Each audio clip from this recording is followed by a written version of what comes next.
Good day, and welcome to another episode of Throwing It Back with Sean Farrell. I am Sean Farrell. God is great all the time. All the time, God is great. And before we get into it, I said the other day that I had some acid reflux or heartburn. That's not what it was. Okay, I know exactly what happened. Okay, I'm not gonna be very long, but what had happened was this. Okay, I took my meds. I ate dinner, and I took my meds right before bed. And what happened was the pill didn't completely go down. What happened was it got stuck in the throat. And so what it did was it dissolved in my throat. Okay? And as a result of dissolving in my throat was on fire. Okay? My throat was on fire.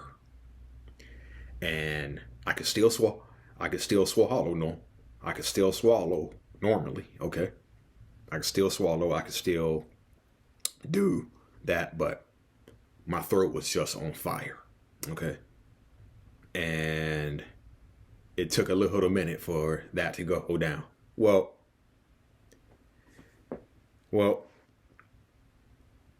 I get home Friday morning from work.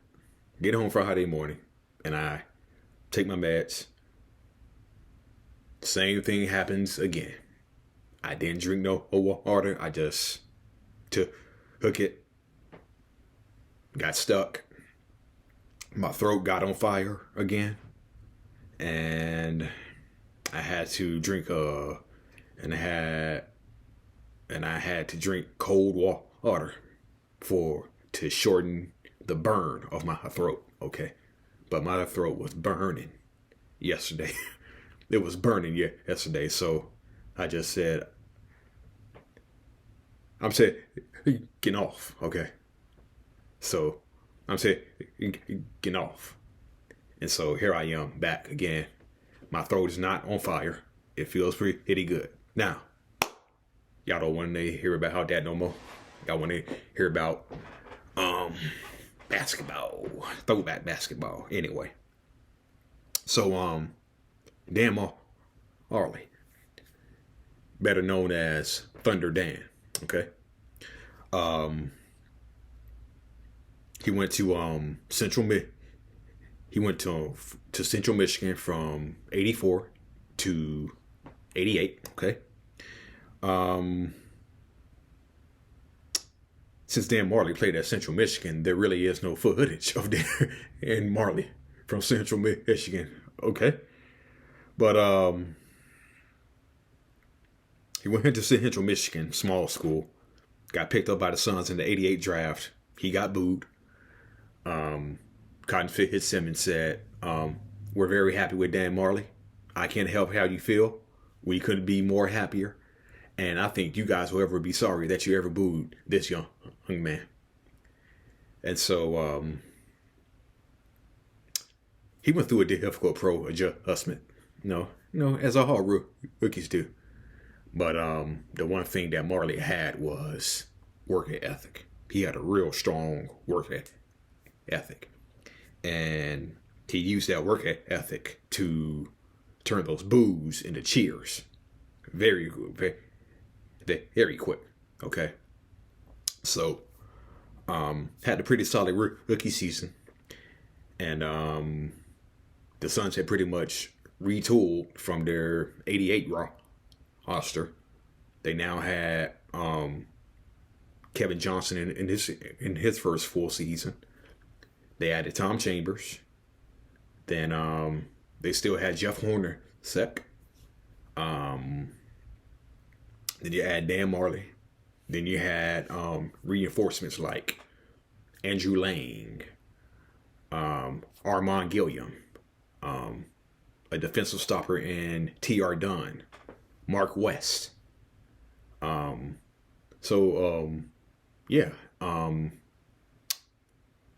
The Suns went from 28 wins in 88 to 55 in 1989.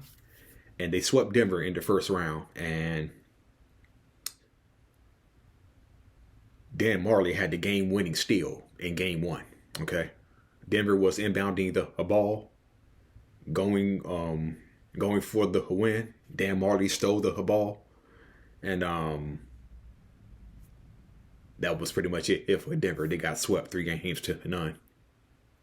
And so they sweep Denver, beat the Warriors in 5, who had swept the Utah Jazz in the first round.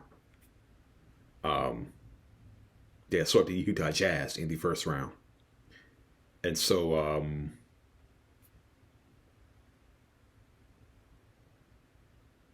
they advanced to the 89 Western Conference Finals to face the defending champion Lakers. It was a close series, but the Suns unfortunately got swept by 4. Got swept in 4 straight. Okay, but Dan Marley continued to improve, and people don't remember. Early on, Dan Marley was a slasher. He liked to drive to the basket and dunk. So Dan Marley was more of a slasher rather than a shooter. But as the years went on, he became a better shooter. Okay, but he wasn't known for his 3-point shots. He was known for driving to the basket and dunking it in your face. Okay. So by 1991, he was averaging 13 points per game. And by 1992, he was averaging 17.5 points per game. And he made the NBA All-Star team. Okay. And he shot 48% from the field. And he shot 36% from 3. Okay. So 1993, he was again voted to the All-Star game. He was not only was he voted to the NBA All-Star game in 93, he was also a starter for the West. Okay. And he averaged about 17 points per game.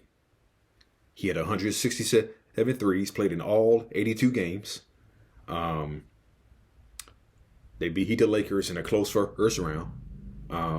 Against the Spurs, he hit double figures in every game. As the Lakers won 4-2. Lakers. I'm off my game today. Lakers. The Suns won 4-2. Okay. And so they meet the Seattle Supersonics in the Western Conference. Okay. Dan Marley played pretty well. Of course, the highlight game was when he hit 8 threes in Game 5. Okay. And overall, Dan Marley had, in that Game 5, Dan Marley had 34 points, was 8 of 10 from 3, 12 of 17 overall for 34 points, 7 rebounds, 8 assists. Okay. And then Barkley carried them home in the 7th game. So they met the Bulls in the finals, and Marley had a pretty good series. He had 6 threes in that triple overtime game, which the Suns won 129 to 121. Okay. And so he had 17 points and 8 rebounds, and had 17 points and 8 rebounds. But in Game 6,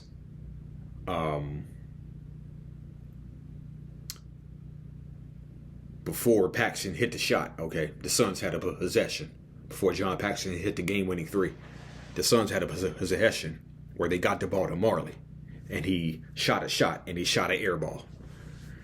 And so he shot an air ball. Bulls get hit it back. They call a timeout. You already know what happens. And so he plays for Team USA in 1994. He wins a gold medal, Dream Team 2. Okay. And again had a solid year in 1994, but they were kicked out by the Houston Rockets.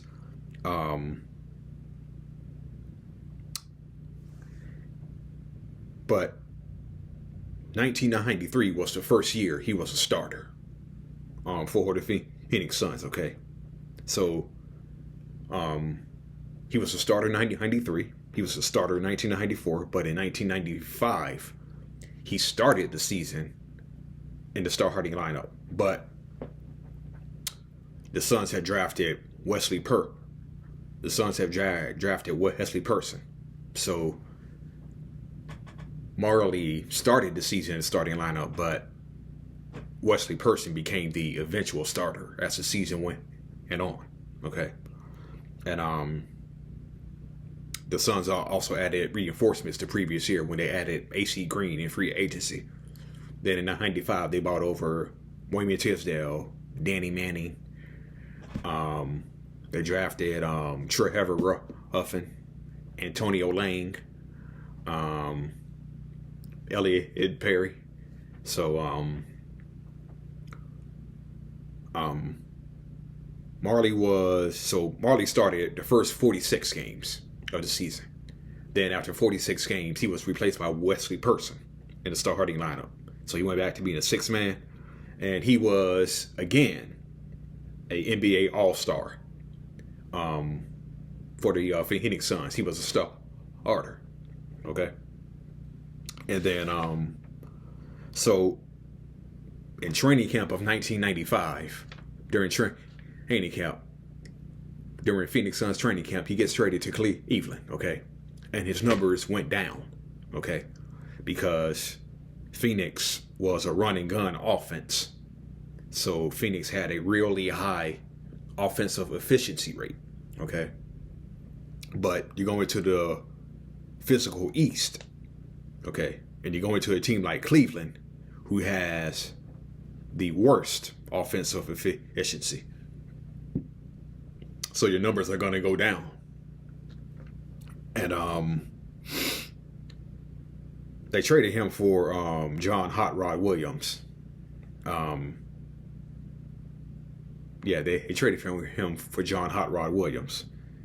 And he had this, and like I said, Cleveland had the second lowest scoring offense, but they had a excellent defense, which was good enough to get them to the playoffs. They got quickly swept aside by the Knicks. And he signs with Miami, a 3-year deal. But this is when he began breaking down, because he only played in 37 games with the Miami Heat because of back issues. Okay. And so in 1998, he went back to being the sixth man for the Miami Heat. He was a starter in his first year with the Miami Heat, and people will forget. He actually hit a 3 to beat the Bulls early in the 96-97 season at the United Center. Yeah. So Dan Marley actually hit a 3 to help beat the Bulls early in the season. And so he was the sixth man in 1998, and his season high was 9 of 13 for 32 points versus the Minnesota Timberwolves. Okay. And so the NBA lockout happens, and he missed time. Not only did he miss time, Jamal Mashburn missed time, but Sean Leonard missed time. And he was pretty much a non-factor. And he was pretty much a non-factor against the Knicks.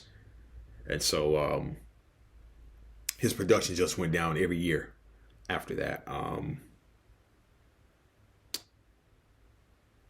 And he ended his career in 2002 by re-signing with the Phoenix Suns for the 2001-2002 season. So he played for 3 teams: Phoenix, Cleveland, Miami, and He was pretty damn good. He was pretty damn good. The only thing that made him look bad was the fact, if you remember watching The Last Dance, where Michael Jordan said Jerry Krause thought Dan Marley was a good defensive player, and Jordan was like, I'm sure, him. He ain't that great. Anyway, so we go from Thunder Dan to Antonio McDyess. Okay. Antonio McDyess went to Quitman High School, averaged 29 points per game. Averaged 29 points per game as a sophomore. By his senior year, he was averaging nearly 26 points, 14 rebounds, and 7 blocks. And went to Alabama, where he was on the same team with another future NBA player and two-time NBA champion Jason Caffey was on that Alabama team at 94 and 95. And so his freshman season in 94, he played in 26 games, made 15 starts, and he actually hit the game-winning shot to upset number 1 ranked Arkansas. Okay. So he hit the game winner to defeat number 1 ranked Razorbacks. But for his freshman season, McDyess averaged 11.5 points and 8 rebounds. And for 1995, he was double digits in scoring and rebounds, averaged about 14 points, 10 rebounds, and 2 blocks per game. And so he really wasn't being mentioned as a NBA prospect, okay? But the NCAA tournament, people saw all that, okay? And he really wasn't even going to declare for the draft. But he heard that he might be in the top 10, top 5. And so he declared for the draft, and he had a 42-inch vertical leap, okay, in front of the NBA draft scouts, and so he was the 2nd overall pick by the Clippers. The Clippers traded him to the Denver Nuggets for Brent Barry and Rodney Rogers. McDyess was a day 1 starter for the Nuggets. They still had Mutombo. They still had Brian Stith. They still had Ellis. They still had Mahmoud Abdul-Rauf. They had Jalen Rose. Like I said, he was a day 1 starter. He had 20 double-doubles. First team all-rookie. But the Nuggets finished 35 and 47. Were out of the playoffs, and he averaged 13.4 points, 7 rebounds, 1.5 blocks. Okay. So in 1997, they make a trade for Mark Jackson, and McDyess and Jackson actually began building chemistry. Okay. And right as they were building chemistry, they traded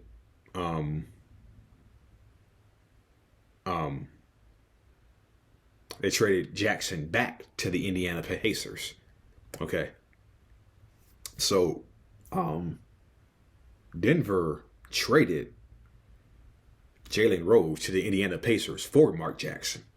Then in 1997, they trade Mark Jackson back to the Indiana Pacers. Okay. So, go figure. But he averaged 18.3 points, 8 rebounds, had 19 double-doubles, but the Nuggets were 21 and 61. Okay. And so, he was traded to the Suns for in the offseason of '97. He was traded to the Suns for 2 firsts and 2 seconds. Okay. And it was a 3-team trade. And so the Cavaliers traded a number 1 to the Suns for Wesley Person. And the Cavs got Tony Dumas. So you had Antonio McDyess, Jason Kidd, Rex Chapman, the veteran point guard, and Kevin Johnson. They just acquired Cliff Robinson that offseason as well. It all added up to a 56-26 record. McDyess shot 53.6%. And they played the Spurs in the first round.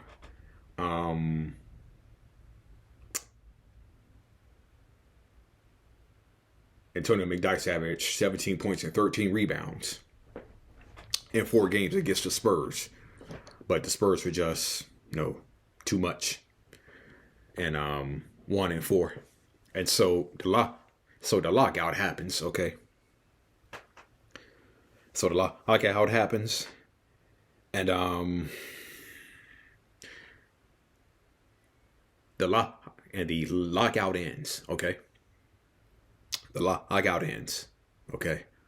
And so Antonio McDyess was a free agent, believe it or not, after the '98 season. Then the lockout happens, and the lockout is over, and the period of free agency was like this. So teams had only a few days to sign these free agents, okay? And McDyess was a free agent. And he had thoughts about coming back to Denver, okay? He had thoughts about coming back to Denver. But then he said that, hang on. I gotta see what's going on here.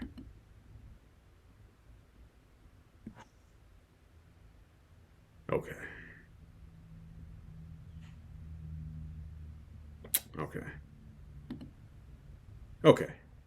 I thought Austin Humpton was happening. Anyway, so he was thinking about going back to Denver. Okay. But he had thoughts about going back to Denver. He was going to go back to Denver, but he said all of a sudden he changed his mind because the Denver Nuggets were going to release LaFonso Ellis. Okay, so they were going to release LaFonso Ellis, who was McDyess's friend, and so he was going to go back to Phoenix. Okay, so he was going to go back to Phoenix, where the Suns wanted him to come back, and so Dan Issel made some moves to in an attempt to keep Antonio McDyess. Okay, he made some moves where he Nick Van Exel, who had just been acquired that offseason. So McDyess, Van Exel, and Dan Issel went to a Colorado Avalanche hockey game. Okay. And some of the Phoenix Suns, George McLeod, Rex Chapman, and Jason Kidd were all trying to get into the arena to try to convince McDyess to sign with Suns. And so they gave Antonio McDyess, Colorado Avalanche gave Antonio McDyess like a signed stick, stick. And just to show that, he was really valued and really wanted by the Denver Nuggets. And lo and behold, he signs a big deal with the Denver Nuggets, and he's back in Denver for the '99 season with Nick Van Exel and Chauncey Billups. Antonio McDyess had 28 double-doubles that season. And he had his career high of 46 points, 19 rebounds, and four blocks for the season. He averaged 21.2, 10.7 rebounds, and 2.3 blocks. But the Nuggets were 19 and 31. Okay. In 2000, they trade Billups and Mercer to the Orlando Magic. McDyess is McDyess. He plays for Team USA that summer and wins a gold medal. Okay. So 2001, the same. About 21 points, 12 rebounds, 1.1 blocks per game. And he was voted to his first All-Star game. His first and only All-Star game. And so 2002 was really the turning point for Antonio McDyess. In 2002, he felt knee pain. And it was initially said he would miss 6 months, okay? So after he returned, he played in 10 games, okay? He played in 10 games. And then he was shut down for the rest of the season after the knee pain returned, okay? And so he averaged 11.3 points per game in those 10 games for 2002.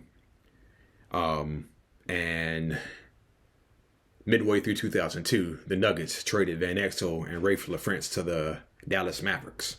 Okay. And in return, the Nuggets got Donnell Harvey and Tim Hardaway. Okay. And so in 2003, so before the 2003 season,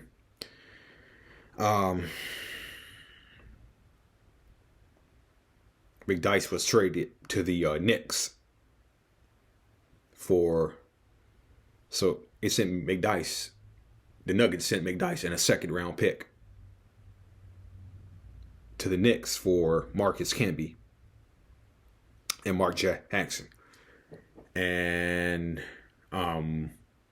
he was playing in the preseason game. Okay. He was playing in the preseason game. He went up for a rebound and came down awkwardly. Turns out it was a broken kneecap. He missed a whole year. And Don Chaney, who was the coach of the Knicks, called a ton of flack at that time for even having McDyess out there during a preseason game in the fourth quarter. So he misses all of 2003. He comes back, plays 18 games for 2004 with the Knicks. Then he's traded to Phoenix for Penny Hardaway and Stephon Marbury. He gets traded back to Phoenix, okay? Then in 2005, he signs with the Pistons and becomes their sixth man. That was his first and only appearance in the NBA Finals with the Pistons when they lost to the Spurs in 7 games. In 2006, he continued to be the sixth man, and he played in all 82 games that year. And he played in 82 games again in 2007. They lost to the Cavaliers in the playoffs.